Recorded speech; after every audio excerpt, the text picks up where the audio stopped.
மனதை எப்படி வைத்திருப்பது, எப்படி வச்சிட்டு இருக்கிறது இந்த மனசை? மனம் தானே துள்ளுகிறது, மனம் தானே ஆர்ப்பரிக்கிறது. இந்த போன்னு ஒன்று வந்திருக்குதுங்க. நான் செல்லமா அதை கொல்லிக்கட்டைன்னு கூப்பிடுவேன்.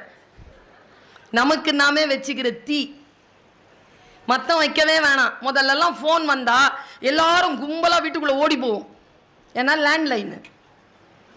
இப்போ ஃபோன் வந்தா ஆமா ஆமா தெரிச்சு வெளியில ஓடுறான். டவர் இல்லை, திருட்டுத்தனம் சார், வெளில ஓடுறான். நான் இது பல நேரங்களில் சொல்லி இருக்கிறேன். இங்க இளைஞர்கள் நிறைய பேர் வந்திருக்கிறீங்க. எப்பா நான் ஒன்று சொல்றேன், உங்க மேல மட்டும் குற்றம் இல்லை. 10லேருந்து 20, 20லேருந்து 25 மட்டும் இப்படி இல்லை, 30 அப்படிதான் இருக்குது, 35 அப்படிதான் இருக்குது, 40 அப்படிதான் இருக்குது, 45 அப்படிதான் இருக்குது, 50 அப்படிதான் இருக்குது, 55 அப்படிதான் இருக்குது, 60 அப்படிதான் இருக்குது, 65 அப்படிதான் இருக்கு. ஒன்று கீழே விழுந்து கிடக்குது, ஆக்சிடென்ட். நான் நேரா போய் அந்த பிள்ளையை எடுத்து ULV மாதிரி கிடக்குது ரோட்ல, அதோடைய பேக் இருக்குது, காலேஜ் படிக்கிற பொண்ணு இப்படியே கிடக்குறா, மூச்சு வாங்குது. ஃபோனை கொடுன, ஃபோன் கொடு, ஹூங்குது. உனக்கு என்ன ஃபோன் கொடுத்தா என்ன? அவளை மீறி அந்த பேக்கை திறந்து ஃபோனை எடுத்தோம் பாருங்க, வலியை விட அதிர்ச்சிங்க கண்ணில். அப்பாவை கூப்பிடணும், அம்மாவை கூப்பிடணும், தர பாஸ்வேர்டு போட்டு வச்சிருக்கிறாங்களே. எப்பா இந்த சூனியக்காரங்க இந்த ஒரு சக்கரம் போட்டு வச்சிருப்பாங்க தெரியுமா கண்மணினா?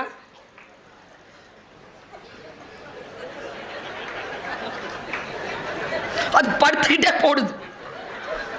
போட்டுட்டு அவங்க அப்பா அது ஆன் பண்ணி கொடுத்துட்டு அது பேச்சு ஆரம்பிச்ச உடனே அந்த போனை லாக் பண்ணிருச்சிங்க. அது மறுபடியும் நான் ஆன் பண்ணக்கூடாதுன்னு.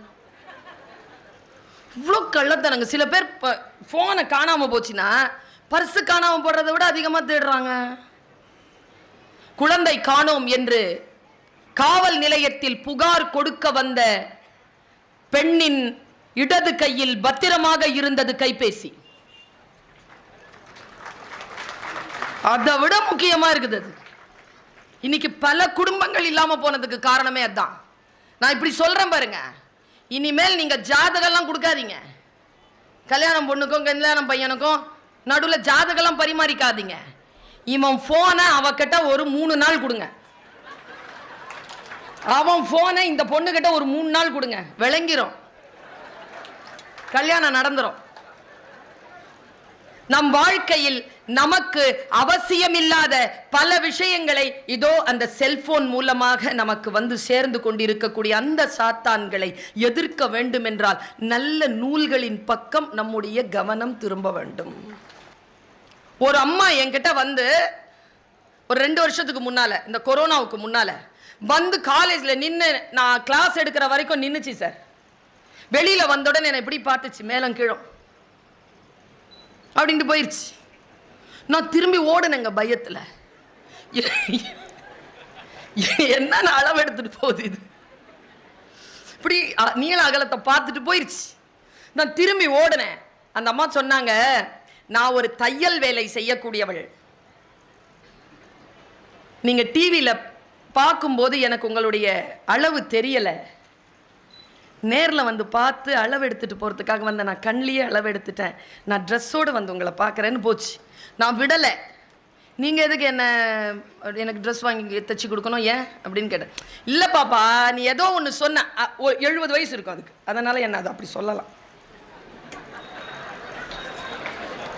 சில பேர் கோவம் வந்துடுதுங்க, அவங்களுக்கு எங்கே எரியுதுன்னே தெரில, கோவம் வந்துடுது. பாப்பா நீ எதுக்கு பாப்பா, உனக்கு என்ன வந்துட்டு அவங்ககிட்ட கேட்டேன், என்ன எதுக்காக